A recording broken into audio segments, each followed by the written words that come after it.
all feel the urge to run sometimes. Pressure builds up around us, pushing on our chests and head, caving in the soft bits inside our ears and eyes until we feel fit to burst. Money, family, loneliness, the struggle to be known, the pain of being forgotten, it all stacks up and gets heavier, and heavier, and heavier.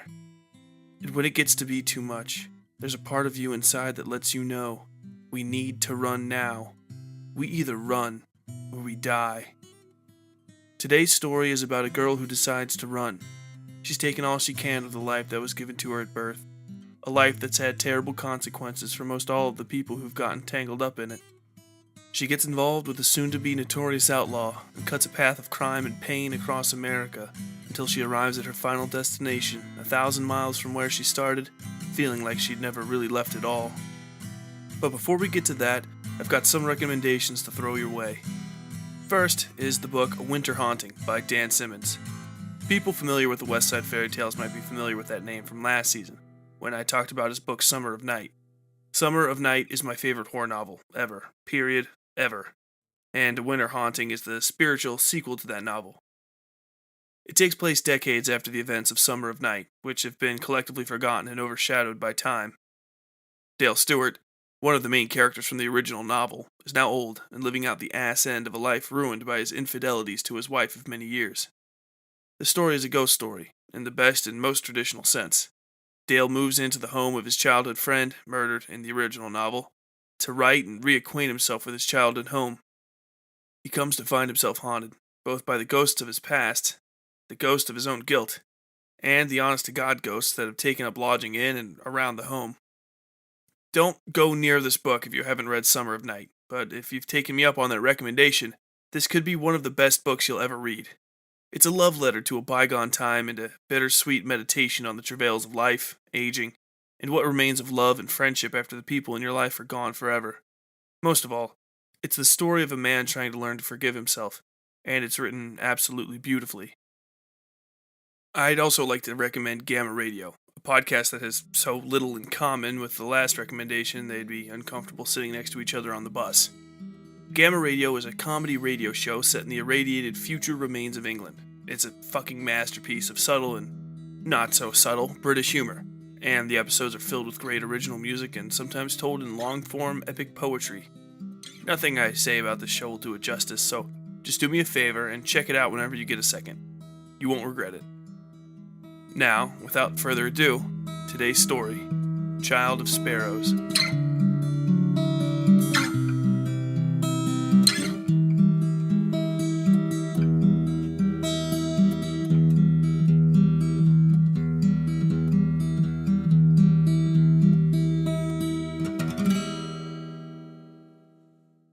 Hello, Mama. It's Junebug. I got no real idea how this might come to you, but by post, or freight, or lawman's hand, you should know it's me this time. I read in the paper that folks been writing you on occasion saying they're me and apologizing for all the mischief I got up to. I ain't written to you but once since I left home, and that's right now. That reminds me of the sign up at Buster's, the one that hanged over the stationery. If you're gonna write, write right. Were they selling Bics or what? I can't remember. Buses is where this all started, but of course you know that. In fact, I presume you might know a whole lot more of this than when I left back in spring. Delilah is like to have told you how I met Todd, Mr. Lightning T. Daniels of national infamy, when he drove that fine Cadillac up to Buster's for some ice cream. Maybe you've talked to the others, and they'll have lied if they said I didn't want to go with him. I guess that's all true, but what they didn't tell you, couldn't tell you, is that I saw Todd for the first time a week earlier. He was working up at the Tar Grady pits when we went up there on a field trip, so the boys could see how they were going to make their money one day, and the girls would know how hard their men were going to be worked. He smiled at Carla Weathers, not me, when we walked past him in a group. Even tossed her a lump of furnace coal and told her there was more where that came from. She blushed, but so did I. I wanted a man like that to look at me. Since I left Arson County, I found there are a lot of men like Todd, especially in the big cities. But just 6 long months ago, I thought there couldn't be a second man like him on earth. He was tall, bristling with muscle and sweaty charm, and polished smooth and clean looking despite the grime on his coveralls. He didn't look like the fat, broken coal miners or their simple, soon-to-be broken sons. He didn't look either like the bloated, soft-handed bankers or turned-out souses that came up from the rail yard for church some Sundays. No, he was a man of his own making. He was smoking that first time, cloistered in a little taped-off area and leaning against a broken rail cart.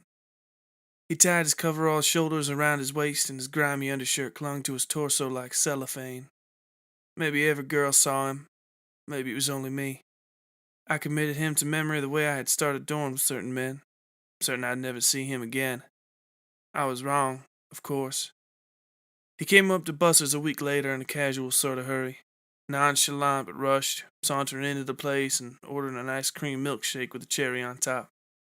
Mr. Pushkin gave him a mean look, but started smiling all the same when he dropped the cash on the counter. Real hard currency, big bills like I'd never seen a man his age carrying before. He rested his back on the bar to drink and look around, his legs splayed out before him. He had thick heels on the black leather boots that left dark scuffs on the floor. His jeans were tight, very tight for a man, and ended in a broad black belt at his hips. He had a white t-shirt on above that, also tight, and a black leather jacket. He looked like an absolute criminal. And when he ran his hands through his hair, my God, Mother, I just didn't know what to do with myself. He doesn't look like that now, as you might guess. By the time you get this letter, I suppose what beauty Todd had known on this earth would have all but fled him. But at that moment he looked like an angel, one of the kind that wasn't afraid to tell God what he thought then and again, and I wanted him to fall into my arms. He finished his drink and I followed him outside. The other girls, Delilah, Ethel, Mary, they squealed and urged me to come sit back down. None of them would have ever had the courage to follow him out that door. None of them did. They'll live long lives, I suppose, telling their children about me as a cautionary tale. But I didn't care what they had to say then, and I certainly don't now. We talked by his car. I fixed my blue eyes on him the way I'd been practicing in the mirror, trying my best to look like one of them girls in the cigarette ads. It must have worked, 'cause he stopped telling me to get lost and got lost himself, running his hand through that hair and leaning against the car. I told him he had bad posture, and asked him real slow that if that car wasn't there, what else would he like to lean against? You should have seen the look on his face. Todd likes to try looking like a wolf. He licks his teeth, is the most noticeable thing. And I'd never seen a wolf before he took me to the zoo. That's where I first made that connection. He could almost bristle that big jacket of his like a pelt. He made himself stand on his toes like he might spring at any minute. But he was a puppy on the worst of days. You and me, Mama, we know about real wolves, don't we? He told me he liked the way I talked to him, and I asked what he meant. He told me I shouldn't play with fire, and I told him I didn't play with fire, but that my daddy let me use matches sometimes. He laughed and asked me what I was after, and I told him he had a nice car. He asked if I wanted a ride. I said yes. We drove out by the high school, and he tried to put the moves on me. I said no, and we drove some more. Up north into Carbonas County, up past Gun Cotton into the highway, then back down for roads I'd never seen before. Past little hamlets and nowhere towns full of staring black or white faces and the occasional house set into the hillside where nobody could possibly get to it. He got quiet as we drove. I asked him if he was mad that I turned him down, and he laughed and said that wasn't it. He told me he wasn't from West Virginia and had to be leaving soon, real soon. I asked him how soon, and he said tomorrow. Then he told me I might not want to be around buses around noon, and I asked why, though it's obvious to anybody now what he meant by that. Then he dropped me off. You were awful mad at me when I got home. Slapped me on the face, as I recall, and hard too. I cried for you the way you like and ran into Daddy. He shushed me and patted me on the head. How is he now? Are you done with him? Is it time to move on again, or are your wings too old to catch the wind? I'll never know the answers to those questions, but I have my suspicions, and they help me sleep nights. I went to sleep, and you woke me up in the middle of the night. I remember what you told me, though I won't commit that hatefulness to paper. And you squeezed me where it hurts, twisted and pinched the way you do, and told me not to ruin things the way I always did. You reminded me of what Daddy had to lose for us to live there, what my life meant to the people around me. and the second you left that room, I packed what I thought I'd need in my backpack. I hid my school things under the bed, where I'm sure you eventually found them. I ate breakfast, full knowing I was about to leave Blunt, West Virginia for the last time, to leave you for good. We had eggs. I told you they were delicious. You rode me to school that day. I thought you'd figured me out, having done that same shuffling ride a dozen or more times just in my lifetime. But you didn't suspect a thing, not from your dear little June bug. You sat there in the Packard, gripping the steering wheel with your prim white driving gloves, hair up underneath one of them silk head wraps you started wearing in Cincinnati. You could have told me you loved me. Any number of nice motherly things I see women say to their children in the movies Todd eventually took me to. But you just gave me your typical sermon, the one I always got after one of your late night visits. And you told me I was old now, old enough to be a threat if I didn't watch myself. You reminded me I could be replaced. You warned me I better behave. I watched you drive off down the dirt road that led to the dismal one-room learning shack they called a school, and that was the last I ever saw you, in person at least. I saw you in the news a few weeks later, crying on the front page of the Charleston Independent Star and asking me to come home. Then a couple months after that on the New York Times, crying and telling me you better never see me again. That headline read, "Mother Mourns Recalcitrant Daughter." It made me smile. I didn't even go inside the school. Some of the other girls would eventually tell the police they saw me walking, with determination, towards some other destination. I actually stopped and talked with Debbie Marks, asked her to cover for me until the afternoon, just in case. I've never seen that detail in any newspaper, so I guess she kept that little tidbit to herself. Smart girl. I sat alone in buses until noon, and he showed like clockwork. The shiny red Cadillac pulled up at the far end of the corner lot, and he sat there alone, his eyes blocked by square black sunglasses. The armored truck pulled up a second later, and I figured out the score right there and then.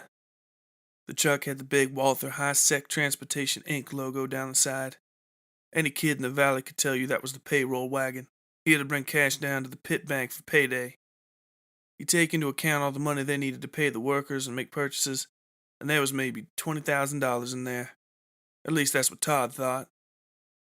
A paunchy old man came in wearing a Walther security uniform, and Todd came in behind him. Now, things may have been changed up a bit in the papers.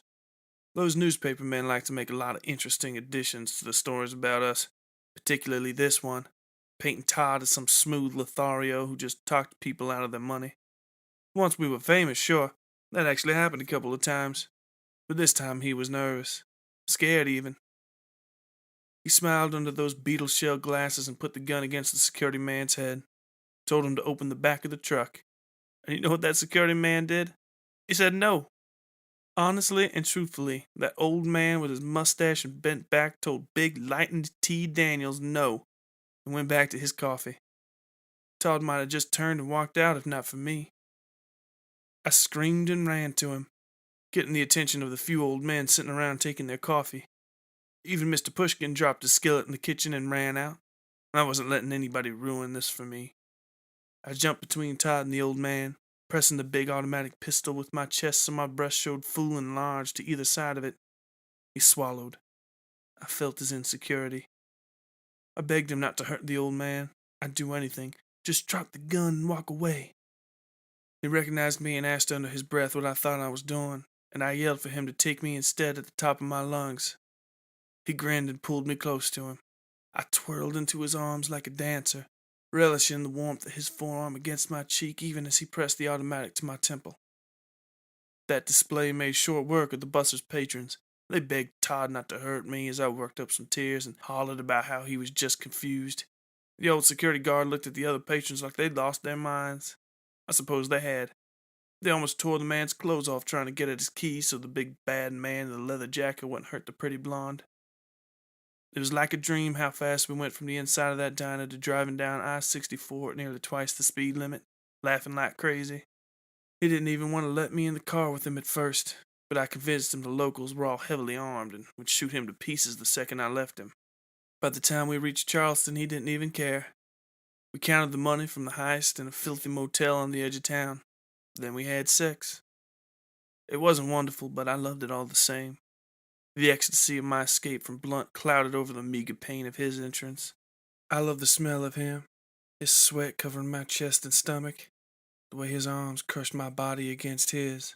It ended almost as quickly as it had began, and I let him finish where I shouldn't have, but I didn't care. I was free. I slept in his arms on a pile of ill-gotten money, more cash than I'd seen in my whole life, $10,500. That was the first night of honest sleep I'd had in maybe my whole life, and the first time I hadn't dreamt of little Trixie since that night by the old woodshed last fall. Little Trixie, not my sister, as you might say. Of course, I don't have to remind you of that. You were there. Or do I? I certainly haven't seen you mention it in all those wonderful little stories you're in. I cut each one I find out of whatever paper and keep them in a small card box Todd bought me in Arizona. It has a turquoise June bug on the lid, which he thought was adorable. He'd bought himself one just like it that holds a bent blackened spoon, some rubber tubing, and an oversized eyedropper with a needle tied to the end. My big, beautiful man had a bad habit. I was surprised how fast we could go through all that money. Money you could live off for a year gone in just a few weeks. But he spent it on me too, buying me books and clothes and nice dinners at places where people spent big cash on little plates. He made new friends and lost them every week. Even tried to lose me a couple times, but after a while he knew that I was his and, more importantly, that he was mine. We traveled across the states, pulling that exact same heist we'd thrown together on the spot at buses at every stop. I changed my hair color after the papers started reporting on me, going from blonde to red and finally to black. I tried brown for a second, but it reminded Todd of his mother, and he wouldn't touch me until I changed it. He talked about her, his mother, quite often. I lied about you. I said you were great, real decent. I convinced him on that first sweaty night in Charleston that he'd left those nasty bruises on my nipples. I was just a fragile thing. He was too big and too rough. I also convinced him I wasn't a virgin, because I couldn't tell him that you'd broken me when I was 12, kicking me between the legs because I wouldn't stop crying. Because Brian, not my brother, and Pauline, not my sister, they kept calling my name as the car slipped beneath the waves at Glass Shard. I never told him about any of that. About Kevin or Julianne or Matthew or Ronald or Victor or Samuel or Michelle or Rebecca. The not my sisters and not my brothers I wasn't allowed to mourn, and the parade of daddies who were only ever to be called Daddy and not Mr. Kelso or Mr. Valentine or Father or Papa or Dad. When we traveled through Cincinnati, Gary, Decatur, Chicago, and Pierre, I told him I'd never been to any of those places. And all the while I glanced out the windows of our stolen cars looking for that riverbank, that ash pile, that abandoned lot. I never told him how those road trips made me feel like my mother, a sparrow on the wing, looking for a new nest. And I never told him about Trixie. Our heists worked the way we'd been doing them until we reached a little bank on the outskirts of Fresno. I'd always gone inside first, scouting the place out on the pretense of opening a checking account. Then I'd be the hostage when Todd stormed in and demanded the money. But this time someone was waiting for us.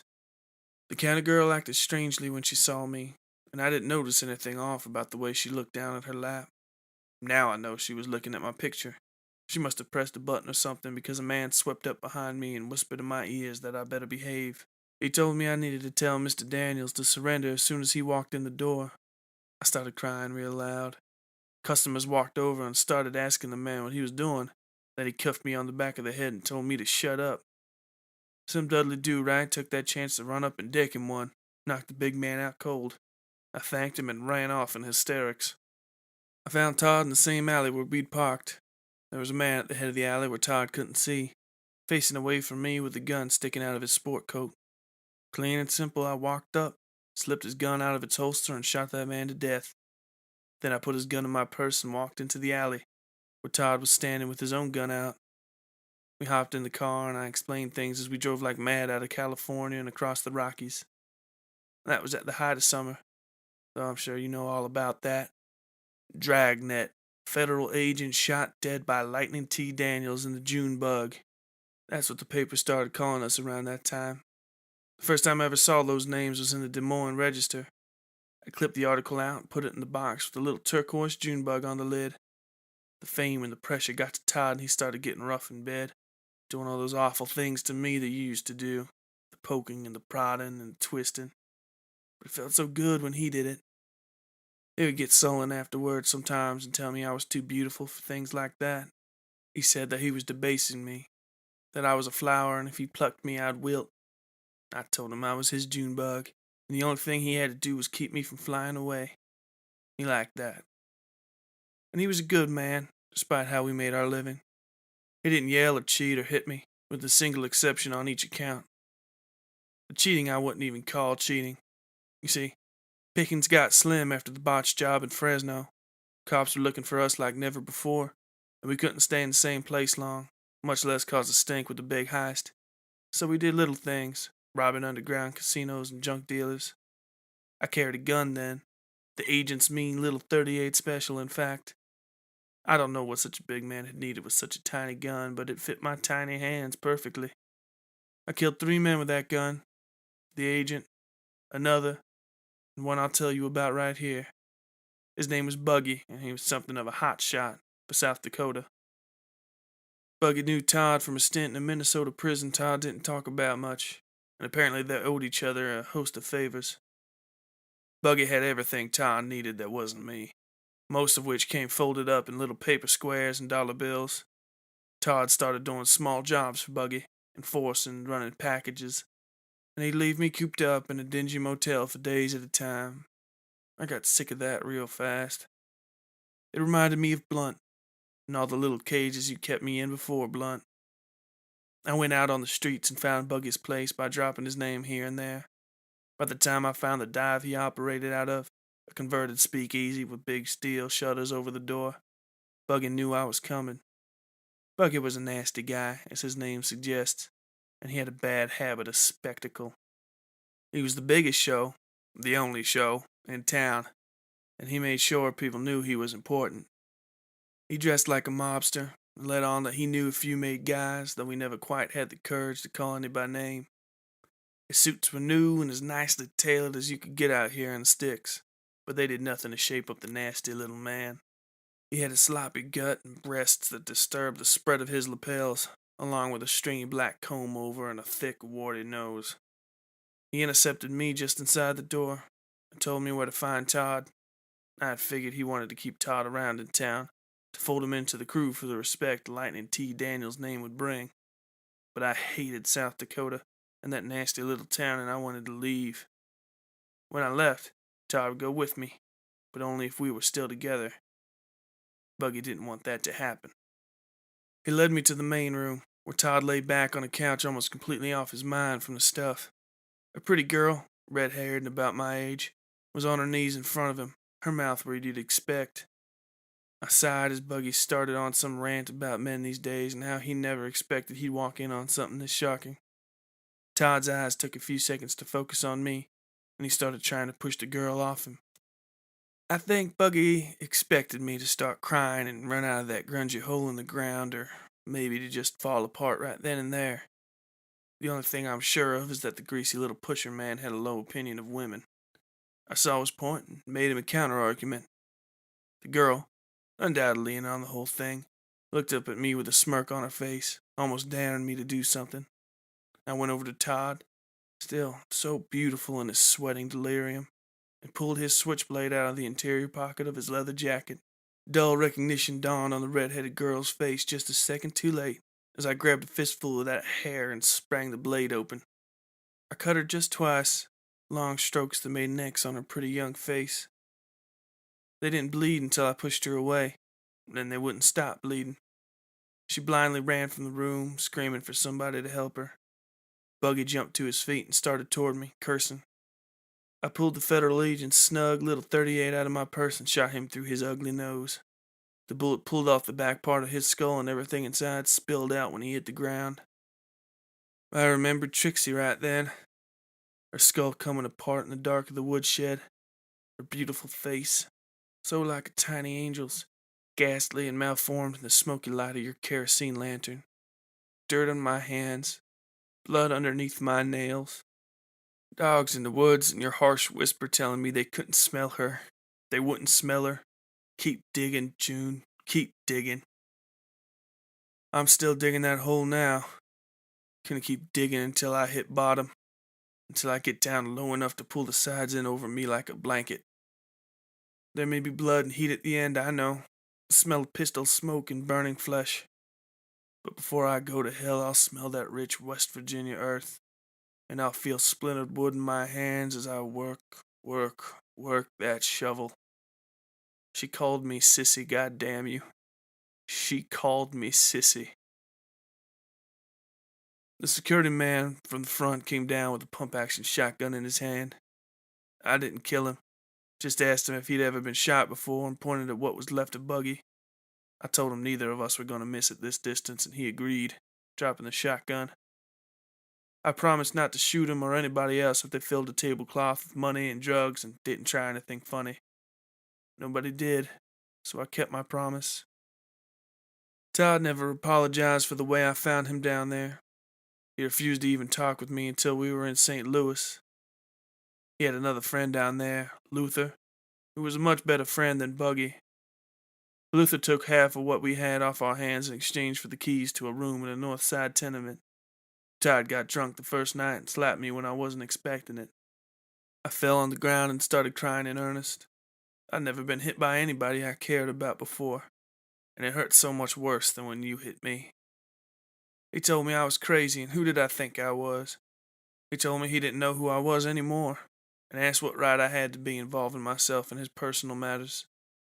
He told me that just because we slept together, he used a different phrase, that didn't mean I had any right to pry into his affairs. I told him I was pregnant, and he took a seat at the edge of the bed. His fine dark hair was in disarray. He apologized to me and told me he'd do whatever he could, but his heart wasn't in it. He sounded tired, wrung out. I knew then he was probably going to leave me. I started concocting ways to keep him.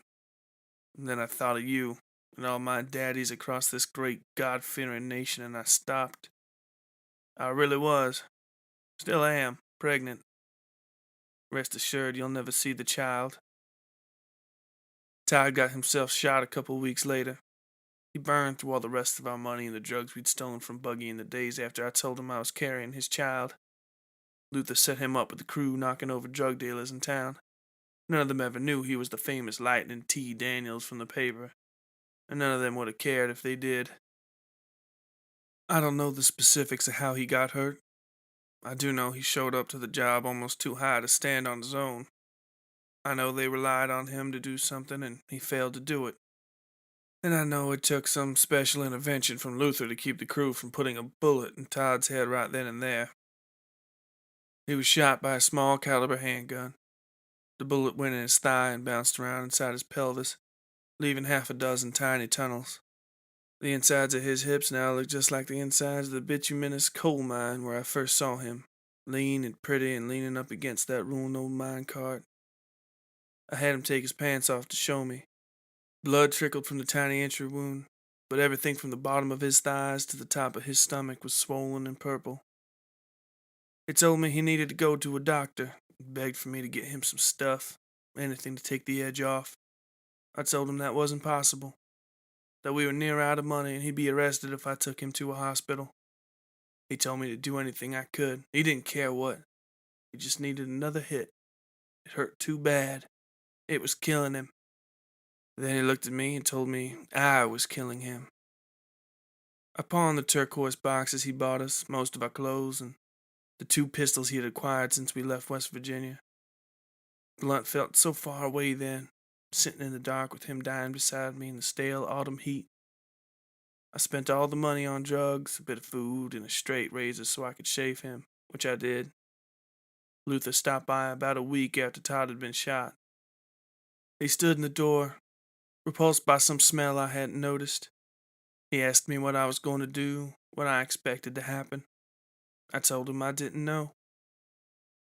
Todd wasn't going to get better, and if he did, he'd just leave me anyway.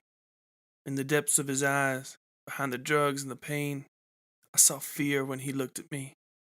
No hint of love or longing, no apology for how he'd treated me, just fear and a dull sort of hate. Luther reached out and took my hand then, and I knew what options I had. I knew Luther wanted me, my body, terribly. I was still young and beautiful, and my pregnancy was little more than a slight bump that any dress could hide. Would he accept a child as part of my being there? I knew he would. I knew I could make him want that child as much as me, and I could sell him the Golden Gate Bridge with that hot piece of hellfire between my legs. And I thought of you.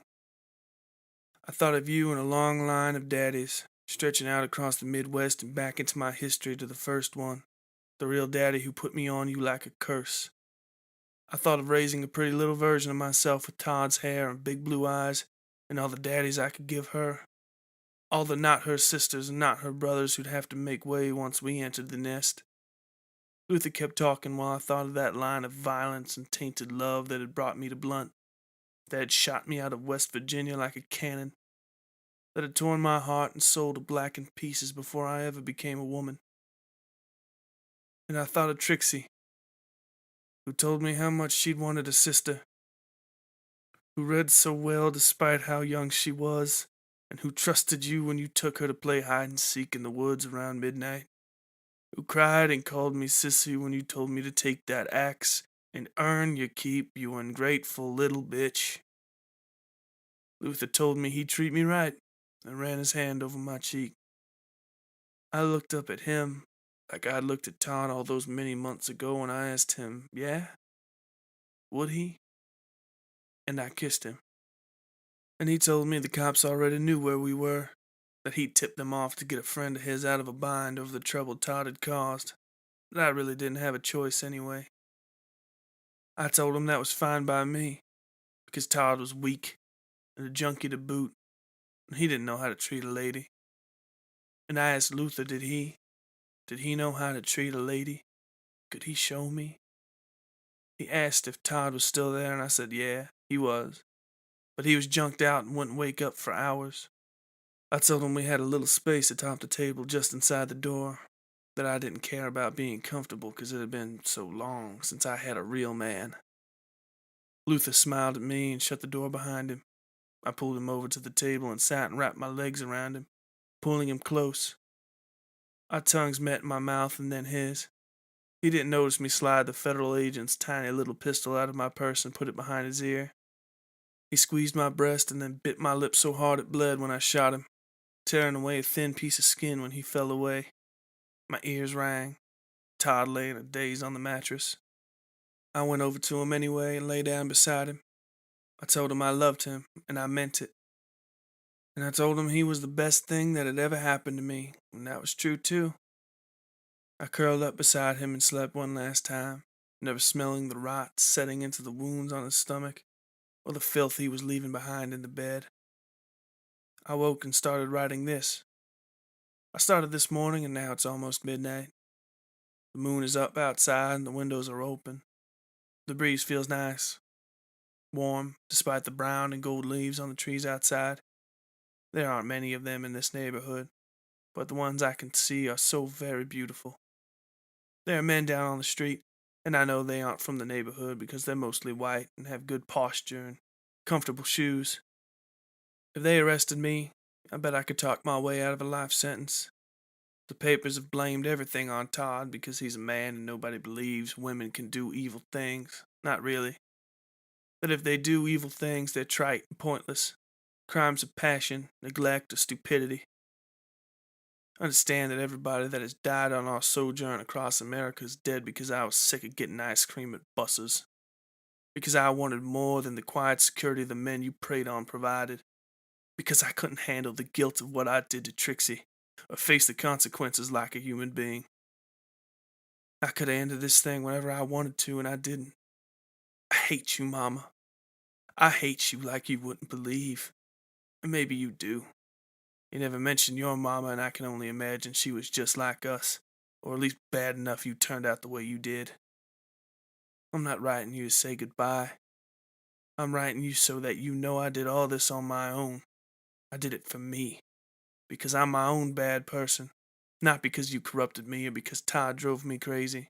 I did this, all of this, and I did it for me. And if anybody else happens to read this, you should understand that Todd was the innocent bystander. Tell his mama or papa or whoever is still around that he got wrapped up with a bad woman who twisted him around her little finger like a piece of taffy. That he could have walked away from that armored car or me or this life at any time if I'd have let him. And he wanted to, but I didn't. And if anybody else happens to read this, Trixie McIntosh is buried in a busted old woodshed off rural Route 5 outside of Blunt, West Virginia. She was the most wonderful little girl, and I killed her with an axe because I'm a coward. I'm going to finish this letter now and leave it up here on this table. Then I'm going to take Todd down off the bed and bring him by the window. The breeze is nice, and I want him to feel that before I take that straight razor I bought and send us both to hell. And God, I hope there is a hell, because if there is, then there is a heaven. And if there is, the Trixie will be up there with her mama, living some sort of happiness. And that when you die, you'll be down here with me. All my love, Junebug.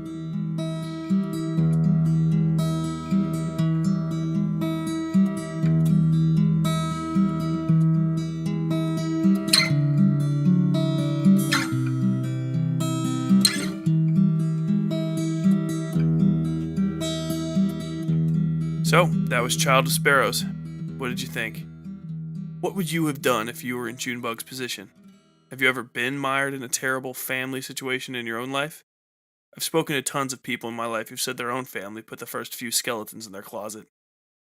We're dying to know what you think, so don't hesitate to reach out to us on Twitter, Facebook, or by emailing us at westsidefairytales@gmail.com. Our Twitter handle is @westsidefairytales, and we're simply Westside Fairytales on Facebook and Instagram. We always love talking with fans, so hop online and send us a message.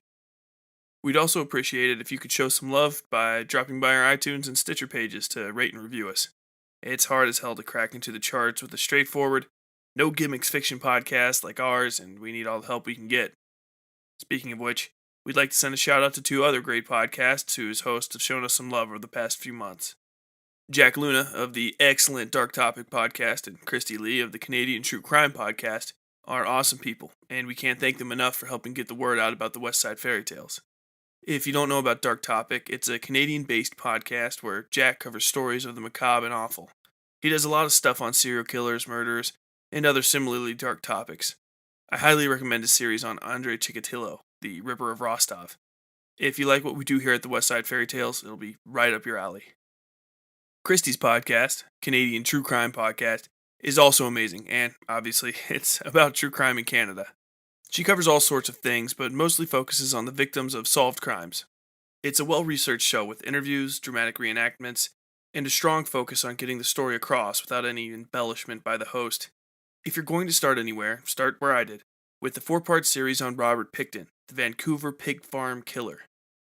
Check out both of those shows to hold you over until next month, when we bring you the story of a medieval inquisitor for the church who's responding to allegations that a demon has infested the local priest. This is, by far, one of the oddest stories we'll be bringing you this season, and also one of my favorite. Like all of our episodes, it'll be available on the first Friday of the month. But until then, as always, stay safe out there. Westside Fairytales is written, read, and produced by Tyler Bell. All content herein is copyright 2018, Tyler Bell.